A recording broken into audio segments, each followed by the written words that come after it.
Welcome to the 7th Annual Artivist Film Festival, dedicated to raising awareness for humanity, animals, and the environment through international film. Over the past 7 years, the Artivist Film Festival has screened over 400 films from around the world.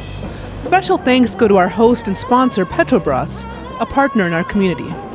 My name is Frederick Marx, and I'm the maker of the film Journey from Zanskar. I've been making films for 35 years. I'm most known for the documentary Hoop Dreams. What's your film about, briefly? Our story is about two Tibetan monks from the remote region called Zanskar, which is in Kashmir, India.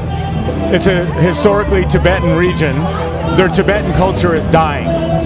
So they promised the Dalai Lama they're going to do whatever they can to keep their culture alive. So part of that effort, they take 17 children ranging in age from 4 to 12 and walk over the mountains to get them into Tibetan schools and monasteries in lower India. And we film their journey.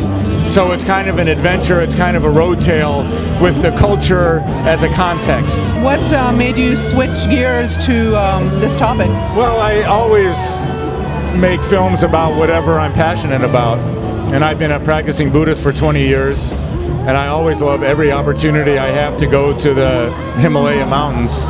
So this combined both of my passions in one project, so that was great. What was the reason why you think this issue was important to document this way? Well, you know, there's a lot of awareness around the world around environmental change, climate change, species being eliminated from the planet forever. There's a lot less awareness, it seems to me, about indigenous cultures dying out. And yet indigenous cultures are dying out all across the planet. And the indigenous Tibetan culture of Zanskar is one of them. And in the next generation it could be gone. And given the fact that the Chinese government is largely destroying traditional Tibetan culture in Tibet, it's all the more essential that in places outside of Tibet proper, that traditional Tibetan culture be maintained, in fact, bolstered and strengthened.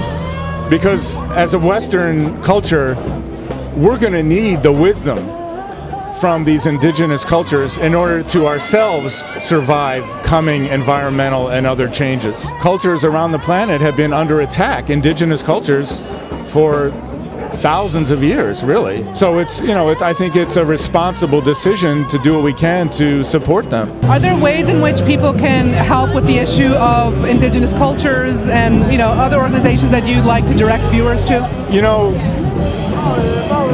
the credits, the end credits of our film say, if you want to support the monks and their good works, go to SaveZanskar.org. Anybody can go there, be in touch with Geshe Lobsang instantly, basically, can contribute money or services to help them. They're building a school, they're helping to educate and clothe these children. They're doing all kinds of good works in the region of Zanskar. My name's Nick Sherman, and I was the camera person on Journey from Zanskar. We were a two-person crew, so I was the other half. How did you shape the film through your camera work? We were shooting in difficult conditions, so I just tried to have a steady hand, and we were also shooting a lot of languages that we didn't understand, so we just tried to be open to the emotions that were taking place and try to cover everything as best we could. We didn't have any problems getting the cameras into the holy temples. The biggest challenge was getting them into the country without having to bribe the customs officials too much.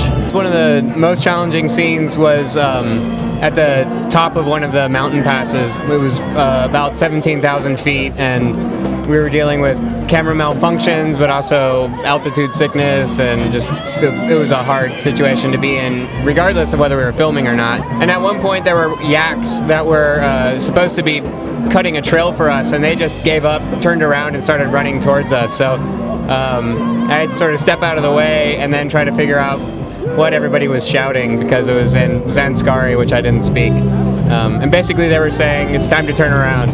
Do yaks have sharp horns, and if so, was that an issue? Yeah, they do have sharp horns, but they're kind of obscured by their long hair, so they look cuddly, but I think they would have taken me out. Was it challenging working with youth? They were a little bit shy, and so it took us a while to get them to open up for us on camera, but they were a great group of kids to work with. You know, somebody once asked me if if we left a lot of scenes on the cutting room floor of the kids throwing fits, that in effect, did we whitewash the story? And I said, actually the opposite is true. I think we put every scene in the film where the kids are throwing a fit, and there's so few of them, you know, that it's just remarkable that in the face of these amazing challenges of extreme cold, you know, they don't have gloves, hats, food. I mean, every conceivable challenge, these kids are singing, they're running around laughing and playing, incredibly good humored through the whole adventure. Why did you pick the ArtVist Film Festival to submit your piece to? Well, it's a no-brainer being here at this festival. It's a very logical fit. I mean, I've been an artivist my whole life. For 30 years now, I've made films that ideally combine art with activism, with social issues. I mean, another way of saying that is I've always been drawn to both the personal and the political. And so those themes run through pretty much every film I've made for 30 years.